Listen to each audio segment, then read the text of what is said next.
Episode में आप देखेंगे कि गुमस्तकिन आगे की तैयारी कर रहा होता है और कहता है कि जब तक बंदूक दो और तूतकिन की कमान हमारे हाथ में है जब तक कुछ नहीं हो सकता। अर्तुगरुल भी हमारा कुछ नहीं बिगाड़ता।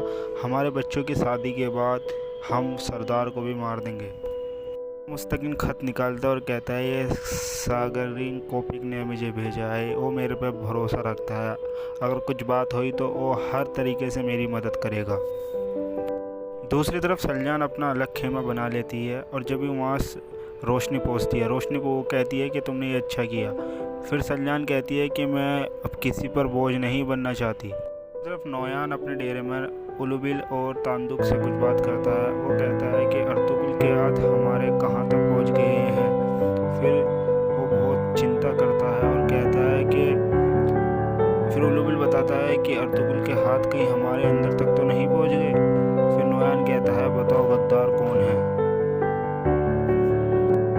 उसके बाद अब्दुल रहमान और हमजा एक आदमी को पकड़ कर लाते हैं कि सरदार हमने इसे पकड़ लिया और बाकी को मार दिया।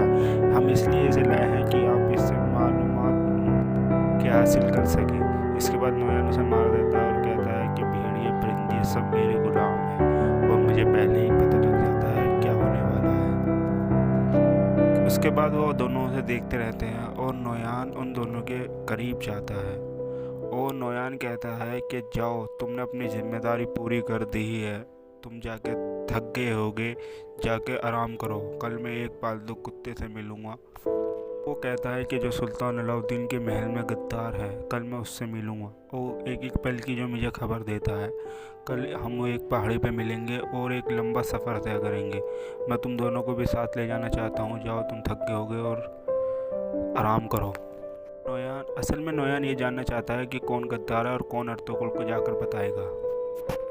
दूसरी तरफ हकीम आर्तुग और अर्तुगरुल अर्तक से वापस आते हैं और एक जगह रुकते हैं और कहते हैं कि एक दिन हम भी इस सरजमीन पर अपनी कायम हासिल करेंगे और यहाँ पर हमारे बच्चे और बूढ़े चैन से सांस ले सकेंगे। दूसरी तरफ हाइमा खालम बंदूक के खेमे में जाती है और कहती है कि तुम्हारी गोंजाकुल से शादी कभी करीब है और तुम सलजान को थोड़ा वक्त दिया करो। सरदार को ऐसे शोभा नहीं देता कि एक बीबी को कोने में डाल दे, तो मैं चाहती हूँ कि आप उन्हें भी वक्त दें।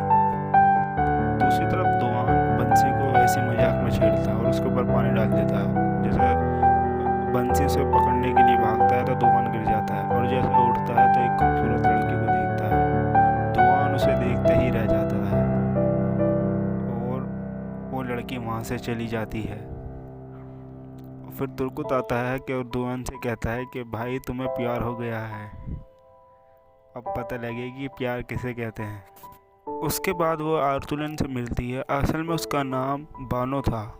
आर्तुलन कहती है कि एक तुम लंबा सफ़र तय करके आई हो, तुम आराम करो जाकर। उसके बाद दुआन उसका पीछा करने लग जाता है।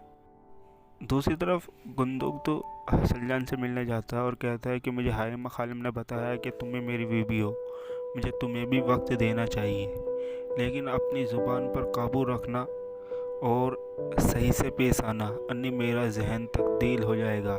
दूसरी तरफ गोंजाकुल भी उनकी बात सुनती रहती है और वो गुस्से से सलजान के पास आती है और गोंजाकुल कहती है कि तुम कुंदुकतू से दूर रहो। फिर सलजान कहती है कि तुम अपने काम से मतलब रखो।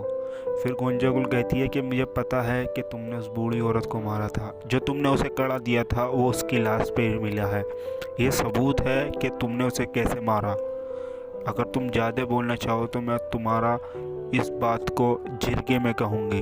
उसके बाद वो हैरान हो जाती है और ब्लैकमेल करने लगती है और इसके बाद वो वहाँ से चली जाती है। उसके बाद आप देखेंगे कि दुआन बानो का पीछा करता रहता है और उसे चुपके से देखता रहता है और वहीं तुर्कुत और बंसी आ जाते हैं और तुर्कुत कहता है कि जाओ बानो को अपने दिल की बात बता दो। फिर दुआन हिम्मत करता है और बानो के पास जाता है तो बानो बर्तन खरीद लेती है और तो दुआन कहता है लाओ मैं तुम्हारी मदद करूं, लाओ मुझे दे दो बर्तन, लेकिन वो मना करती हैं। फिर भी दुआन बर्तन छीनने लगता है। उसके बाद छीना झपटी में बर्तन गिर जाता है और बर्तन फूट जाता है। फिर वो नाराज़ होकर चली जाती है और तुर्कुत और बंसी उसे छेड़ने लगते हैं। फिर अब्दुल रहमान गायकली से कहता है कि जो गद्दार का पता लग गया है, जो सुल्तान अलाउद्दीन के महल में है, और जाओ अर्तुगरुल को ये बात बताओ।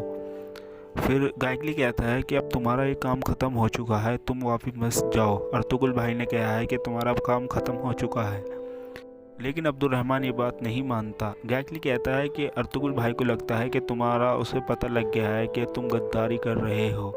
इसके बाद अब्दुर्रहमान कहता है कि ऐसा हो ही नहीं सकता, मैंने उसका इमदाद जीत लिया है, वो ऐसा मेरे साथ नहीं कर सकता, उसे कैसी भी पता नहीं है। फिर वो कहता है कि तुम्हारी जैसी मर्जी। वो दोनों गले मिलते हैं और अब्दुर्रहमान वहाँ से चला जाता है।